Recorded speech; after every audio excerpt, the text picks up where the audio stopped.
এই বিজয় বাংলাদেশের বিজয়।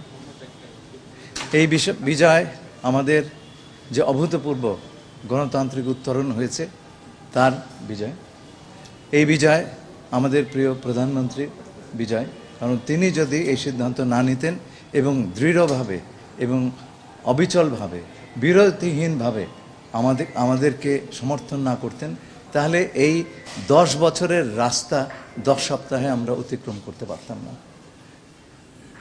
আমাদের পররাষ্ট্র মন্ত্রণালয়ের সকল কর্মকর্তা বিদেশে যারা আছেন বিভিন্ন দূতাবাসে নিরলসভাবে কাজ করেছেন। আমাদের পররাষ্ট্র প্রতিমন্ত্রী এবং মাননীয় প্রধানমন্ত্রীর পররাষ্ট্র বিষয়ক উপদেষ্টা, আমরা যে টিম স্পিরিটে কাজ করেছি এই বিজয়ের পেছনে তার অবদান ছিল বিপুল। এই বিজয় আমরা বাংলাদেশের ভবিষ্যতের কাছে উৎসর্গ করছি।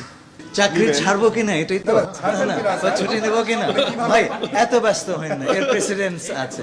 হ্যাঁ, আমাদের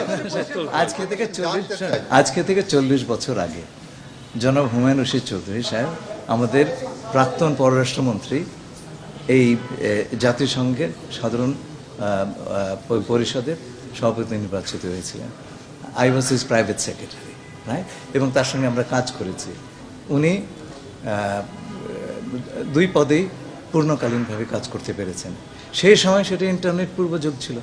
আজকে কিন্তু আপনি সিজলেসলি দুটো কাজ করতে পারেন।